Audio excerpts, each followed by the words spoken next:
Alors nous sommes arrivés d'Af Kouf Yud Dalet de Baba Kama, Kouf Yud Dalet, pour le jeudi 19 Elul. Il nous restait encore les 3 dernières lignes de Kouf Yud Gimel Amudbet, 3 dernières lignes.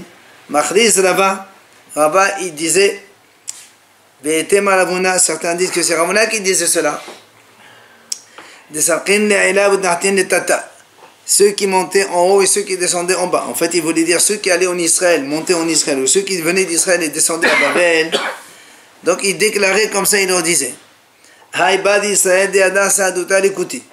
si un juif était témoin pour, enfin, il est au courant d'un témoignage pour un goy, en faveur d'un goy.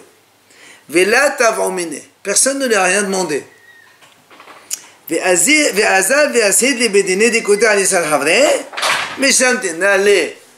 il va lui-même au tribunal goy pour témoigner pour le goy en faveur du goy contre le juif. Ce juif-là qui a témoigné, on lui fait nidouille, excommunication. En faveur du juif Non, en faveur du goy. Ah, d'accord, ouais. Donc, ça veut dire qu'on ne lui a rien demandé, il est parti de lui-même, donc témoigner en faveur du goy dans un tribunal goy. Il dit, Maïtama, quelle est la raison? Pourquoi on le... Si c'est vrai, pourquoi tu lui fais ça, hein? Il dit non, parce que parce que les goïms, ils peuvent rendre justice avec un seul témoin. Or, si le juif est le seul témoin, il va faire ça, donc il va faire payer l'autre juif de façon injuste. Et donc c'est pour ça qu'on lui fait une douille. Tant qu'on t'a rien demandé, ne va pas le faire. Vela Amran El Ahad, on est dans la première ligne, Kouf Yud Dalet. Vela Amran El Ahad. Là. Donc ce qu'on vient de dire maintenant qu'on fait une douille, c'est quand il y a donc un seul témoin, mais s'il y a 2 témoins, alors là, il n'y a rien, donc on ne fait pas perdre, c'est la vérité, il doit rembourser. Maintenant il dit, même quand on a dit un seul témoin, il ne doit pas aller le faire. Le Amran et la Bédiné de Mrista. Seulement dans les petits villages où les juges, ils ne savent pas trop, et même avec un témoin, ils font payer. Ça, oui, d'accord. Aval Bédavar, mais dans les grandes villes où il y a le gouvernement là-bas, le royaume, la Gemara dit que eux aussi, quand il y a un seul témoin, ils ne le font pas payer, ils le font jurer comme nous. C'est pour ça que dans ce cas-là, il n'y a pas de problème, il peut aller témoigner. Amar Ravashi, il vient Ravashi, il dit, quand on était dans la yeshiva de Ravuna, on s'est posé la question, Adam Hashuv, de Samriane Kivetre. Si maintenant il s'agit d'un homme important, et donc, pour lequel le tribunal, lui, il le considère comme 2 personnes, et on s'appuie sur son témoignage.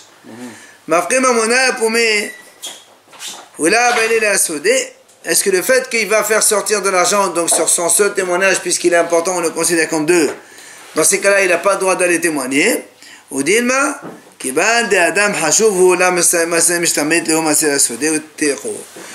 vas dire non, comme c'est un homme important il ne peut pas s'échapper et donc il pourrait aller témoigner, alors on dit on ne sait pas à quoi répondre. J'ai pas bien compris la question qui sont posées. Si c'est un homme hashouf, oui. Est-ce qu'il a le droit d'aller témoigner, même si on considère que son témoignage il vaut 2, les goïms ils vont compter sur 2, ou bien tu vas dire non, il n'a pas le droit de le faire. On ne sait pas la réponse. Amar Ravashi, il a dit Ravashi, Haïbar Israël des Abin Le'ara Le'obet Koravim Amasad Devar Israël Havre, Mesham Tenan Le. Si un juif, il vend un terrain à un goy, et que ce terrain il était mitoyen à un terrain d'un autre juif. Donc, c'est-à-dire que le goy, il pourrait embêter le juif, puisqu'avant, il y avait un juif, maintenant, il a mis un goy à sa place. Là aussi, il dit, mais Shamtenale, on fait une douille, on fait une excommunication à ce juif qui a vendu le terrain. Donc, moi, il dit, mais attends, quelle est la raison, hein? Et non, on ne fait pas ce qu'on veut. Non, s'il a fait tous les efforts. Non, c'est pas moi qui en ai resté ici. Ben non, parce qu'il y a un juif qui a un terrain, tu lui mets un goy à côté, il va l'embêter. Donc, c'est pour ça qu'il dit, mais attends, quelle est la raison? Pourquoi tu dis qu'on fait les deux? Si tu me dis que parce que normalement, quand on vend un terrain, on demande toujours au mitoyen, est-ce que tu vas acheter le terrain? C'est ça, c'est le privilège. La priorité va au celui qui est à côté. Alors si c'est ça, la Gemara dit, c'est pas une raison. Pourquoi? Zavin Merakum. Vezavin Leakum, les cas, mais je me débat, ça. Il a dit que soit on achète chez un goy, soit on vend à un goy. Dans tous les cas, il n'y a pas de dina deva mitzra. C'est-à-dire le problème de mitoyenneté n'existe pas ici. Alors pourquoi tu me dis ici quand ce juif l'a vendu à un goy, on le fait les douilles? Et là, la Gemara répond, tu sais pourquoi? Il dit parce que le juif il peut lui dire, tu m'as mis un lion devant moi. Parce qu'il a peur, le goy il peut lui faire des histoires, il peut l'attaquer, il peut lui faire plein de problèmes. Alors c'est pour ça qu'on fait excommunication aux juifs. Et la Gemara elle continue. Mais on les fait des douilles. Jusqu'à ce qu'il s'engage, le juif qui a vendu le terrain au goy, de dédommager le juif mitoyen de tous les problèmes qui peuvent arriver à cause de ce goy. Là, on enlève son nidouille, on enlève les communications. D'accord? Avant de vendre, il lui a dit est-ce que tu veux, et l'autre lui a dit non, il est tranquille. Je ne pense pas que ce soit aussi évident que ça. Ouais, tu ne peux pas vendre un goy. Non, mais si je t'ai dit tu veux acheter. Oui, mais s'il n'a pas les moyens, tu ne peux pas l'obliger à acheter. Ouais, mais moi je veux vendre. Oui, mais il ne faut pas vendre à n'importe qui. Maintenant, nouvelle Mishnah. Natlo morsin et hamoro venatno lo hamor aher. Natlo l'estime et kesoto venatno lo kesot aher. Tade elo shalom pireshabalim teashin behem. On parle ici donc morsim, ce sont on a parlé des percepteurs d'impôts de l'époque. Alors il dit que donc au nom du roi, des fois ils prenaient des ânes des gens, des ânes, des animaux, ils prenaient pour le roi. Alors il dit comme ça. Imaginons, notre morceau de tramour. Moi je suis là, tranquille, il vient les envoyés du roi, ils me prennent mon âne. Ils me disent ça c'est pour le roi. Et pour ne pas me léser complètement, ils me donnent un autre à la place. Or cet autre là, d'où il vient? Ils l'ont pris chez quelqu'un d'autre. Alors, j'ai le droit de le prendre. Si c'est un juif. Alors il dit, la Mishnah dit, il peut le prendre. Ou bien le deuxième cas, notre l'estime, si un voyou, un brigand, ils viennent et me volent un habit. Et Zarma pour gentil, il me donne un autre à la place. La Mishnah dit, je peux les prendre. Aussi bien l'âne que l'habit. Pourquoi? Mais s'ils appartiennent à un autre juif, c'est pas le droit, c'est du vol. Eux-mêmes, ils les ont volés chez le juif. Et moi, je n'ai pas le droit de les prendre. Il dit non. Parce que Rabbi Alim était les premiers propriétaires à qui eux-mêmes ils ont pris l'âne ou le vêtement, ils sont déjà désespérés. Du coup, quand ils passent chez toi, alors tu peux les prendre sans aucun problème. Ça, c'est la première idée de la Mishnah. Ah, il n'y a que des juifs dans cette ville? Oui. On a vu que l'argent, ça marchait pas. Quel argent? Quand c'était on a dit pour une question de monnaie, quand ils récupéraient l'argent. On ne parle pas de monnaie, là. Là, tu sais que l'âne ou le vêtement, ils appartiennent à un autre juif. Donc c'est pour ça qu'on dit, tu peux les prendre quand même. C'est pas du vol? Non, justement, parce qu'on a dit, les propriétaires, ils désespèrent. Chaque juif, quand il vient les gens du gouvernement, ils lui prennent quelque chose. Pour lui, c'est perdu. Hein. Deuxième idée. Il dit comme ça, si quelqu'un il vient, il sauve du fleuve, ou des armées, ou des brigands, ça veut dire que il voit par exemple des gens, ils attaquent quelqu'un. Et lui, il vient, il prend pour que les brigands, ils ne prennent pas. Alors il dit, ça veut dire que le voleur, il a pris quelque chose, et lui, il est parti, il a pris chez le voleur. Ou bien, imagine quelqu'un, il a des affaires qui sont tombées dans le fleuve, et lui, il vient, il les récupère, il les prend. Alors, est-ce que j'ai le droit de les prendre ou non? Il dit, ça dépend. Si tu as entendu que les Baalim, ils ont dit à Kappara, ça y est, complet, il a une je peux les prendre. Sinon, non. Vechen, il dit, un essaim d'abeilles. Quelqu'un qui a une ruche d'abeilles, plein d'abeilles là-dedans, ils partent ailleurs, ils vont ailleurs. Est-ce que je peux les prendre ou pas? Il dit, si le propriétaire est désespéré, je peux les prendre. Amar Rabbi Yochanan ben Bedocha, justement, il a dit Rabbi Yochanan ben Bedocha,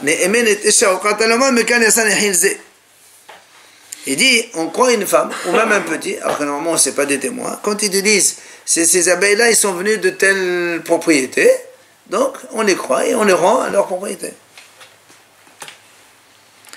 Maintenant, il dit, si c'est le monsieur, il sait que ses abeilles sont parties dans un terrain voisin. Il a le droit d'aller lui-même dans le champ du prochain pour aller récupérer ses abeilles. Maintenant, attention, si en récupérant ses abeilles, il a causé du dommage quelque part, alors il va payer ce qu'il a endommagé, ça va de soi. Mais il dit quand même, la Mishnah Kama il dit, Aval, imaginons que les abeilles se sont rassemblées autour d'un tronc d'arbre, ben, tu ne vas pas prendre toutes les abeilles les unes à une, c'est pas possible. Alors le Mishnah dit, il n'a pas le droit de couper le tronc complètement, et comme ça il ramène tout chez lui, et après il lui paye son tronc. Et le Mishnah dit, on n'a pas le droit de faire ça. Mais, Rabbi Ishmael beno shel Rabbi Yochanan ben Badaka Omer, Av Koses benoten et Tadamim. Rabbi Ishmael dit non, il a le droit de couper, parce que récupérer les abeilles les uns les autres c'est impossible. Imagine qu'il y en a 200, 500, 1000, je ne sais pas combien il y en a. Donc tu peux prendre tout le tronc, tu récupères et tu payes le prix du tronc. Aussi. Pas des racines d'un arbre, c'est un sureau. En général, c'est pas sur un arbre, c'est une branche. Ah, d'accord. Voilà donc la Mishnah. Voilà. Vient la Gemara dit Tana im natal mahazel la be'alim alishonim. Vient la Mishnah, elle nous dit complètement, donc, la propriétaire a dit, c'est pas qu'on nous la Mishnah a dit, si quelqu'un, il a pris les hommes du roi, ils viennent, ils te prennent un âne, ils te donnent un autre, tu peux le garder. Elle lui dit non, im natal, si tu as pris, mahazel, tu vas rendre au premier propriétaire. D'accord? Pourquoi? Parce qu'il pense dire parce que lui il pense, donc ce Tana-là, que le fait que les premiers propriétaires ont désespéré, un Yehush simplement, c'est pas suffisant pour faire acquérir à l'autre. Maintenant, comme il y a eu un transfert de propriété, il dit quand même, puisque eux-mêmes, c'est les voleurs, c'est interdiction, donc tu ne peux pas les acquérir chez le voleur, alors lui il pense que tu n'as pas le droit de les garder. Mais je n'ai pas compris. C'est le persécuteur qui l'a volé à un juif. Moi, il vient monsieur du roi, il me prend mon âne, il me donne un autre. Ouais. Et moi, je sais que ce auteur, il appartient à un autre juif. On a dit, il a désespéré, j'ai le droit. Alors maintenant, lui, il dit non, tu dois le rendre. Pourquoi? Parce que lui, il te dit que le voleur, il a pris par interdiction. Donc le propriétaire, il n'a pas désespéré. Ah, il n'a pas désespéré? Selon lui. Non, pardon. Lui, il dit, même s'il a désespéré, c'est pas suffisant. Parce que pour qu'on puisse acquérir la chose, il faut qu'il y ait désespoir plus transfert de propriété. Or là, quand il y a eu transfert, c'était par interdiction. C'est pas quelqu'un qui l'a vendu, un truc comme ça. Maintenant, avec cas de Amr, il y a une autre version qui dit il dit tout simplement, c'est comme le Mishnah. S'il veut rendre, il peut rendre au Banim de Shonim. Mais pour lui, même Yehush, c'est-à-dire, il n'est pas obligé de rendre. Parce que l'autre, il a désespéré, ça c'est sûr, et tout simplement, ça acquiert chez toi.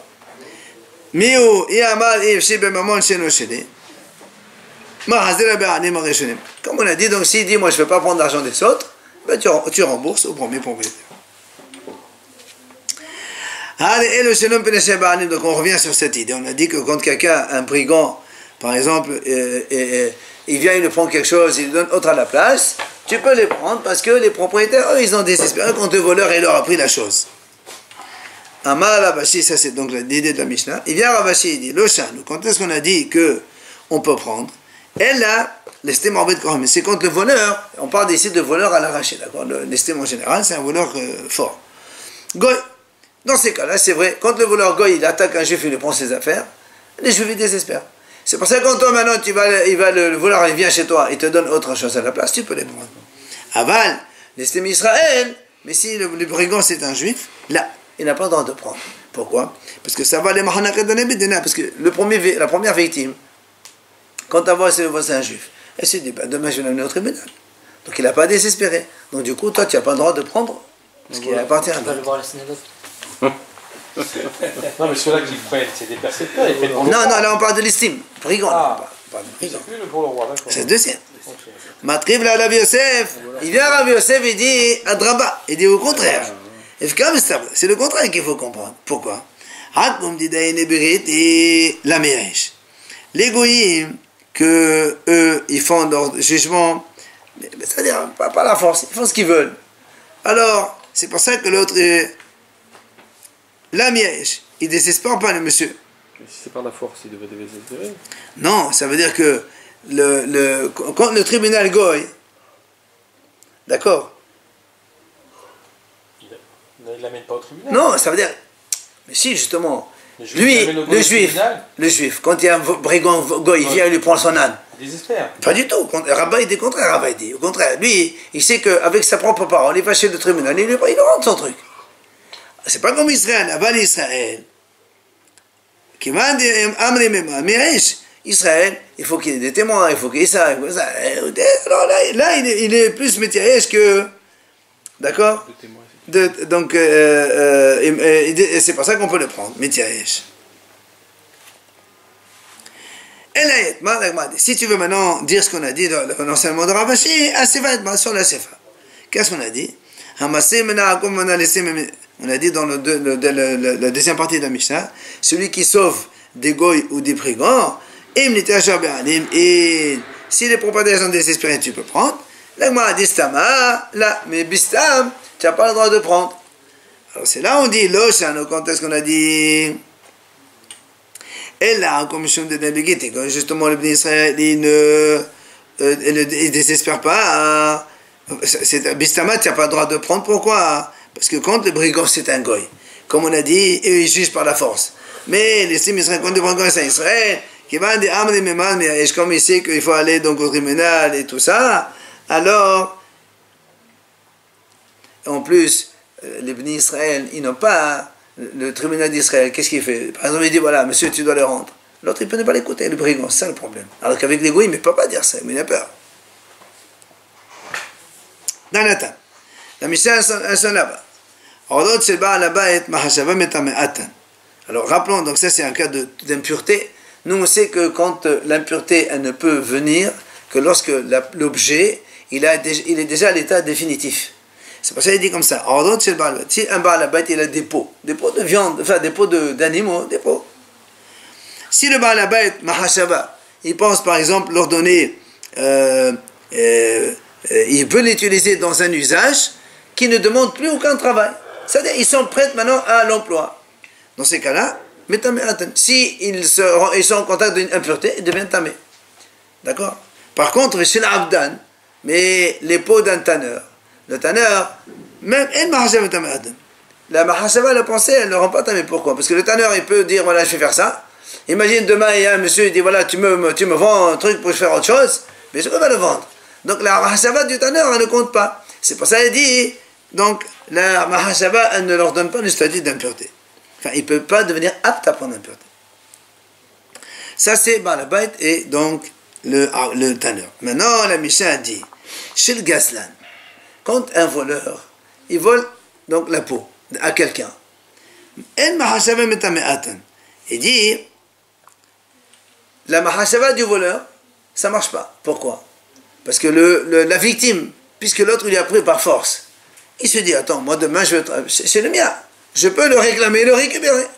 Donc c'est pour ça que la mahashava du gazlan, elle ne sert à rien. Par contre, chez le ganav, mais si c'est un voleur en cachette, alors on a mahashava. Si le voleur qui a volé ça, il pense les utiliser pour une chose, alors maintenant ils peuvent venir prendre l'impureté. Pourquoi? Parce que celui à qui on a volé ça, il ne connaît pas le voleur, il désespère. Donc du coup, c'est qui ça devient la propriété du voleur. Viens Rabbi Shimon, Omer, Hilouva Devan. Rabbi Shimon, il dit le contraire. Chez le gazlan, mahashava metameat. Le Rabbi Shimon, il pense comme ça. Le voleur qui vient te prendre à l'arraché, d'accord? Le juif, il s'est dit, mais attends, il ose. C'est-à-dire, il est tellement fort, il a peur de rien. Alors, dans ces cas-là, c'est à lui. Et donc, la mahashava leur donne l'impureté.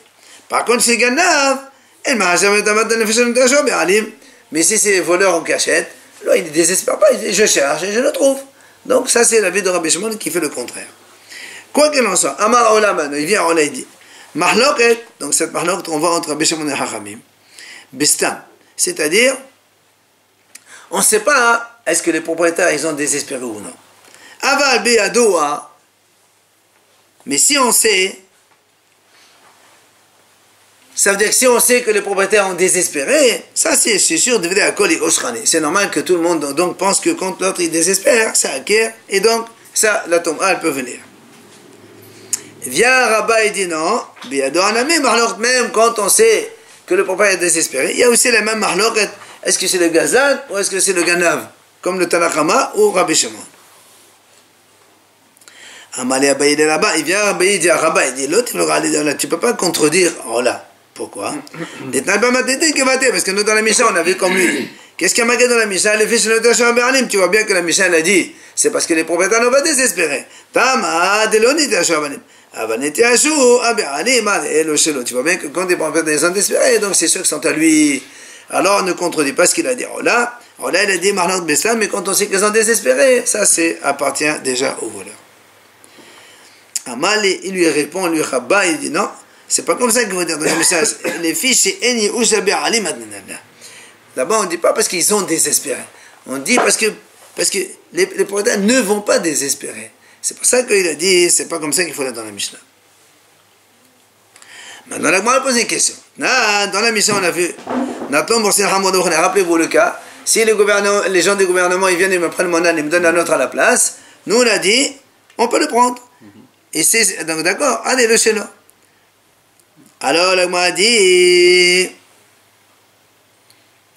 Mani, c'est qui l'auteur de cette Mishnah? Et la banane, si c'est les Hachamim, caché à Gazlan. Parce que les Hachamim, eux, ils ont dit que les Hachamim dans la Risha, ils ont dit que le Gazlan en Mahashaba. Ça veut dire que le propriétaire ne désespère pas pour le Gazlan. Donc s'il ne désespère pas, comment il peut les prendre? Avec les gars, on est désespère. Non. Enfin, c'est le gouvernement. Parce qu'ils savent qu'ils. Justement, moi, elle cherche. Qui est l'auteur de cette Mishnah? Quand un voleur, tu le prends, il te prend un vêtement et te donne un autre, la Mishnah elle dit tu peux le prendre, tu peux le garder. Alors nous on pose la question, c'est qui l'auteur? Si c'est un Haramim, c'est pas possible parce que Haramim c'est le voleur, au contraire. Le propriétaire, le propriétaire ne désespère pas dans le voleur, c'est Haramim ils ont dit. Gazlan, c'est quand il prend de force. Et maintenant, et Rabbi Shimon, si tu me dis que c'est Rabbi Shimon qui a dit le contraire, alors dans ces cas-là, Ganav, Kasha Ganav. C'est au contraire, dans le Ganav, la Gemara dit, en fait, voilà, la Gemara dit, c'est ça, la différence entre quoi?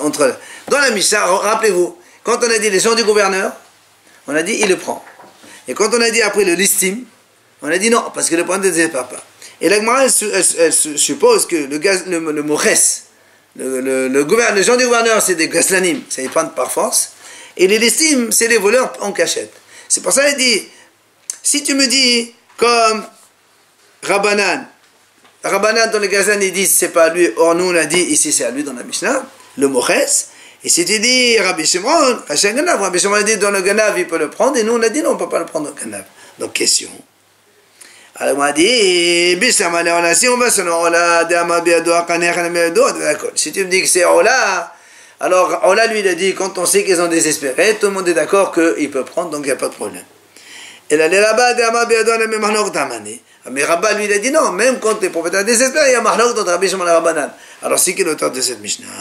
Le Rabbanan, le Rabbi Shimon. Ça ne peut pas être ni les Hachamim, ni Rabbi Shimon, comme on vient de le dire. La Gemara répond, non. Ici, Bilistim, toi tu as cru que le listim c'est un voleur en cachette. Non. Bilistim, Mizouyan, Rabbi Shimon. C'est un bandit armé. Donc c'est une agression de visu. Alors la Gemara dit, mais attends, c'est la même chose que Gazlan. Pourquoi tu répètes deux fois alors? Il dit non, il y a deux types de Gazlan. Vous vous rappelez, on a vu ça. Il y a un Gazlan qui paye, et il y a un Gazlan qui prend de force qui ne paye pas. Vous vous rappelez? Tachima, la Gemara pose une autre question. Hagana, le voleur, vers Gazlan, donc voleur à l'arraché, vers Anas, c'est celui qui prend de force. Donc, là-bas, on a vu dans la Gemara, donc si le voleur, il est mardish, ou s'il fait trouma, ou s'il fait maaser, ça marche, c'est valable. Oui? Alors, il m'a dit, attends, je comprends pas, Mani, et la banane, si c'est l'auteur de cette braïta, c'est le Hachamim, Kasha Gazlan. Hachamim ont dit que le Gazlan, c'est pas à lui. Alors, comment ici il peut faire trouma et maaser et tout ça? Maintenant, et Rabbi Shimon, Kasha Ganav. Rabbi Shimon a dit le Ganav, il peut pas, c'est pas à lui. Alors, comme on dit des Ganav et Gazlan en même temps ici. Et là encore, on dit la même chose. Selon Allah qui a dit quand on sait que les propriétaires ont désespéré, ça marche. Là aussi, je peux te dire, ça marche selon tout le monde. Elle est là-bas, mais Rabba lui a dit non, même quand on sait que les propriétaires désespèrent, il y a toujours malheur entre Rabbi Shimon et Hachamim. Alors là, qui c'est l'auteur ici? Le Rabbanan ou le Rabbi Shimon? La même question que tout à l'heure. Il répond la même chose. Il dit non, ici le l'estime dont on parle, c'est un bandit armé. Et Rabbi Shimon, tu vas me dire, au Gazlan, on a remarqué déjà le mot Gazlan. Il y a deux types de Gazlan, comme on a expliqué. Si tu veux, je te donne une deuxième réponse. Cette braïta, l'auteur qui a dit que le voleur, il peut faire Trouma et Maaser et tout ça, c'est Rabbi qui a dit ça. Pourquoi? Parce que Rabbi Amar, Ganav ki Gazlan.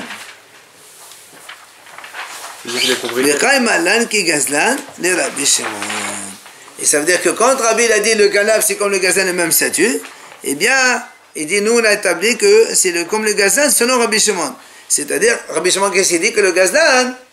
Rabbi Shimon dit que le Gazlan, il connaît, il acquiert. Ça veut dire que selon Rabbi Shimon, le Gazlan, quand la victime, elle va prendre de force, elle désespère, du coup il acquiert, c'est pour ça qu'il peut faire Trouma et Maaser et tout ça. Goufa, on revient sur cette idée-là. Rabbi dit comme ça. Omer ani ganav ki Gazlan. Le ganav, le voleur en cachette, c'est comme le voleur à l'arraché, c'est pareil. Alors on m'a dit, il pose la question. Ki Gazlan de la banaka ou de la kani ou de la kani. On m'a dit, est-ce que, quand tu as dit c'est comme le Gazlan, est-ce que c'est le Gazlan selon les Hachamim ou le Gazlan selon Rabbi Shimon? Parce que le Gazlan de Rabbi Shimon, il acquiert. Parce que le propriétaire désespère. Alors que le Gazlan selon les Hachamim, lui, il n'acquiert pas. Hachamim disent au contraire. Alors la Gemara répond. Tashema, on amène la Mishnah. Nat lo morsin hamodo v'choli, notre Mishnah à nous. La Gemara dit manis, donc on a dit contre le moches, donc les gens du gouverneur ils prennent ton âne et te donnent un autre. Oui, on a dit là-bas tu peux le prendre parce que c'est bien de Hachim.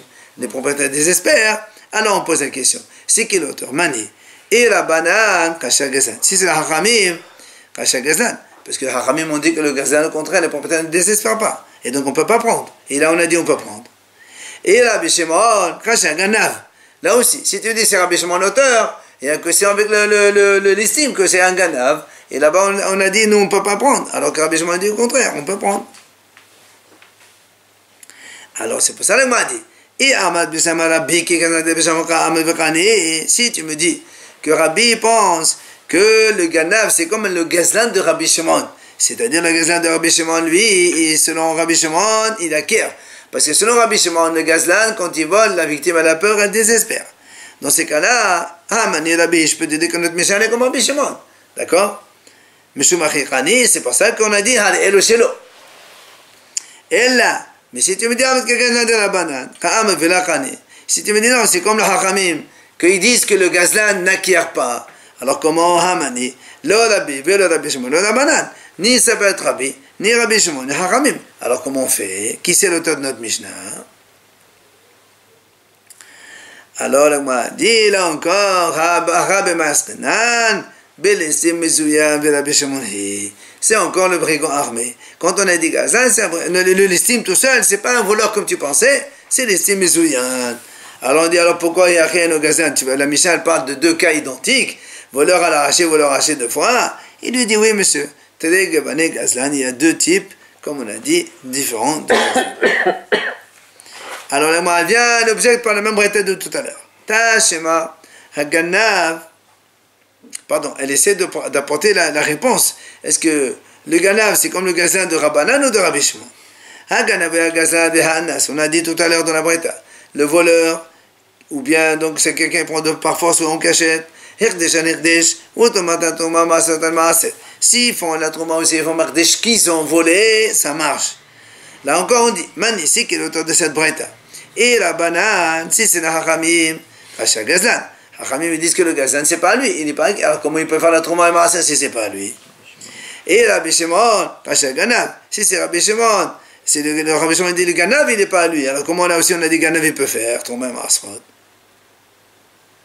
Et maintenant on dit et Ahmad Bissama Ganav qui est Gazlan de Rabbi Shimon. Si tu me dis que le Ganav il est comparé au Gazlan de Rabbi Shimon comme quoi il n'acquiert pas, Rabbi Shimon dit, pardon, Rabbi Shimon dit il acquiert, mais c'est pour ça qu'il acquiert et donc il peut faire la Touma et Marasot.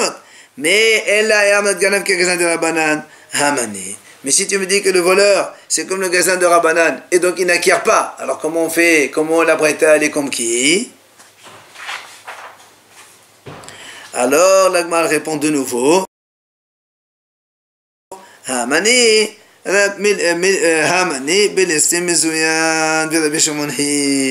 Encore une fois, on répond que c'est un brigand armé comme Rabbi Shimon qui a dit Ghané. Alors là aussi on dit Achien ou Gazan. Alors tu répètes deux fois le mot Ganav et Gazan, c'est deux fois Gazlan. Et tu dis Gazan et Gazlan. Il y a deux types de Gazan, encore une fois on répond. Amal et Ravashi de là-bas, il a dit Ravashi à Rabat. Il lui a dit Tashma, viens prendre. Maintenant Rabbi Shimon Bari. Rabbi, il a enseigné à son fils Rabbi Shimon. C'est ce qu'on a vu donc hier. C'est pas quand on a parlé qu'un père il est mort, il a laissé à ses enfants des orphelins l'objet volé. Et après on a dit, mais si il y a Davar Halayout, c'est pas qu'il aura laissé d'avoir un terrain. Et là, même s'il aura laissé une vache ou un âne, ils doivent rendre pour le caveau de leur père. Comme ça on ne voit pas l'objet, on dit ça c'est leur père qui a volé. Ah, il m'a dit, pourquoi ils sont obligés de rendre pour l'honneur de leur père? Là, mais si c'est pas le caveau de leur père, il ne faut pas qu'ils rendent. Quand tu vois ici, tu vois bien que selon le Rabbi, le gazan, c'est comme le gazan de Rabbi Shimon, c'est-à-dire, il acquiert, le monsieur, la victime, elle a peur de lui, elle désespère, et donc il acquiert. Et c'est ça, donc, Shema Mena, c'est la conclusion. Après, on a dit, rappelez-vous, dans la Mishnah, on a dit, mais même si c'est un essaim d'abeilles, on a vu dans la Mishnah comme ça, si le propriétaire désespère, allez, et le chelou, il peut les prendre. Et moi, a dit, maï vechin. Ça veut dire quoi, vechin? Qu'est-ce que tu ramènes de plus comme enseignement? Et là, elle m'a dit, achikam. Voilà ce que je voulais t'enseigner. Afilou nehish devorim. Même si les seins d'abeilles, que le kinyan, c'est des rabbanan. Ça veut dire que Hachamim, quand ils ont dit quelqu'un il a des abeilles, ils sont à lui, d'accord, tu ne peux pas les prendre.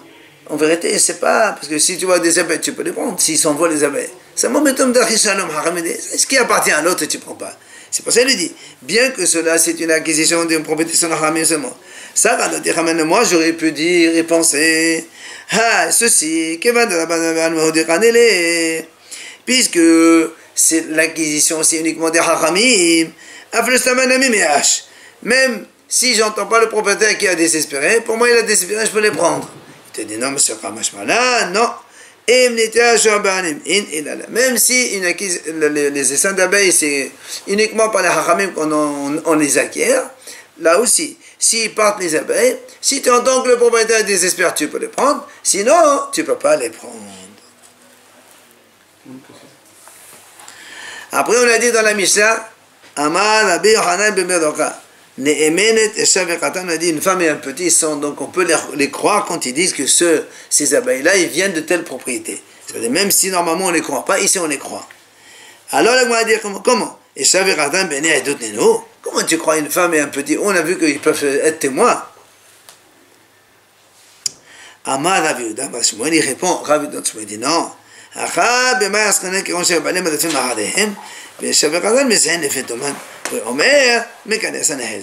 Il dit non, ici en vérité, on parle d'un cas où les propriétaires eux-mêmes ils sont en train de poursuivre leurs abeilles. Et d'accord, et c'est pas, on ne s'appuie pas sur le témoignage de la femme et du petit, mais eux, c'est ce qu'on appelle Messihem les Fetomam. Ils parlaient tout seuls entre eux. C'est pas qu'ils viennent témoigner en tant que témoins. Ils disaient, moi je les ai fait venir de là-bas, de la maison de celui-là. Et comme donc il y avait les propriétaires qui couraient derrière, plus il y a cette affirmation qui n'a rien à voir avec un témoignage, alors on le croit. Amar Ravashi, vient Ravashi dit non, et le Messie a fait tout mon cachet, il dit, même ça, quand tu entends quelqu'un qui dit une phrase comme ça de façon innocente, on ne peut la prendre pour témoignage que quand il s'agit de témoignage pour femme. Il faut rappeler, la femme, son mari meurt, etc. Ça oui, mais ici, dans un cas pareil, non, ça ne marche pas. Amal et Ravina et Ravashi. Alors Ravina il dit Ravashi comment? Vela, comment tu dis cette affirmation innocente, on ne peut pas la prendre en considération. Voilà, ici on a vu. Voilà, on vient de voir ici le cas des abeilles. On a dit, Rav Yehuda ben Shmuel il a dit, si on voit le monsieur, le petit ou la femme qui disent comme ça vient de là-bas, on les croit, même s'ils ne viennent pas témoigner. Alors il lui dit, oui, tu as raison, mais c'est pas pareil. Il dit, parce que là-bas, on a dit, c'est une acquisition des hachamim. Les abeilles qui appartiennent au monsieur, c'est pas ça une propre... d'accord. Le témoignage, c'est un témoignage aussi. Non, c'est pas un témoignage, c'est pour ça qu'on les prend en considération, parce que c'est pas une vraie acquisition. Alors c'est pour ça qu'il dit quoi? Donc ça veut dire, si c'est la Torah, donc on ne croit pas, on prend pas en compte une affirmation comme ça innocente. Il dit pourtant, on verra Amad Rav Yehuda ben Shmuel. Pourtant, nous on a vu un cas. Rav Yehuda ben Shmuel lui-même il dit, il y avait l'histoire d'un homme. Il parlait comme ça, il racontait à ses copains. Il dit, je me rappelle. Quand j'étais petit, mon père il me prenait sur ses épaules, puis aussi il me faisait sortir de l'école, il m'enlevait ma tunique, après il me mettait dans le mikvé, et après les robes de Malaïf, pour me donner la Touma le soir. Ça veut dire qu'il voulait témoigner comme quoi il était Kohen. D'accord? C'est lui-même qui a raconté ça à ses copains. Rabbi Hanina il continuait, il disait, et le monsieur il disait, et mes amis, ils se séparent de moi, pour ne pas me toucher, parce que sinon après il touché, il faut qu'on voit la vie là. Et les gens ils m'appelaient Yohanan qui mangeait des halot, qui mangeait des traumas. Et sur cette affirmation, Rabbi il a dit c'est un Kohen. Donc tu vas lui donner manger la trauma qui me la Torah sur une simple affirmation qu'il a racontée. Donc tu vas bien qu'on prend en considération même pour les choses de la Torah. Toi tu me dis non, c'est que des haramim. Question. Alors il lui répond, il dit non monsieur, là-bas c'était Betrouma des Rabbanat, c'était des haramim aussi, c'était la Trouma des Rabbanat, Chos Laares, ou bien après la descente de Beth Amikdash. Alors il dit quoi? Quoi? Tu veux toujours me dire que dans la Torah on ne prend pas en considération une affirmation pareille? Il dit, pourtant on a vu, quand il est venu à Rav Dimi, il a dit au nom de Rav Hana Katiganav, il raconte comme ça, c'est une histoire. Il y en a qui disent devant Rav Ben Levi, il y en a d'autres qui disent devant lui. C'est quoi? Un enfant, il parlait comme ça, il disait, moi et ma mère, on a été capturés par des goyim, emprisonnés. Je suis sorti pour aller puiser de l'eau, et j'ai regardé ma mère pour ne pas que les goyim, parce que nous on sait qu'une femme, quand elle est violée par un goy, elle ne peut plus épouser un coin derrière. Alors lui, l'enfant, il disait, quand j'allais puiser de l'eau, je regardais toujours. J'allais couper le bois, je regardais toujours ma mère. Je faisais attention que personne ne la touche. Et Rabbi, il a donc permis à cette femme d'épouser un Kohen. Donc tu vois bien qu'une simple parole, une affirmation innocente, il a pris en considération pour des choses de la Torah. C'est quand même se marier avec un Kohen une femme qui se marie avec un Kohen, c'est de la Torah. Alors il lui répond, non, c'est pas pareil. Là-bas, c'était une question de captivité. Mais il soutient que si c'est la Torah de façon normale, on ne prend pas en considération une telle affirmation. Aval, lo yakosetsucho. Nous, on a vu, rappelez-vous, que quand les abeilles sont allées dans un terrain voisin et sont montées sur un arbre, tu ne peux pas couper le tronc d'arbre et tu prends les abeilles. Selon Tanakama, il a dit, tu prends une à une, tu les ramasses, c'est ton problème. Mais Rabbi Ishmael, non, oui, c'est ça. Rabbi Ishmael, le fils de Rabbi Hanouka, il dit, non, tu peux couper le tronc, tu amènes tout ça chez toi, et tu les paies, le tronc d'arbre comme ça goûte. Tania, la Braïta enseigne. Rabbi Ishmael, Benosh Rabbi Hanouka, donc le fils de Rabbi Hanouka, il dit, Tnaï Biddin hu. Ça, c'est les Tnaï Biddin, ça veut dire, ça fait partie des conditions du Biddin. Que quoi?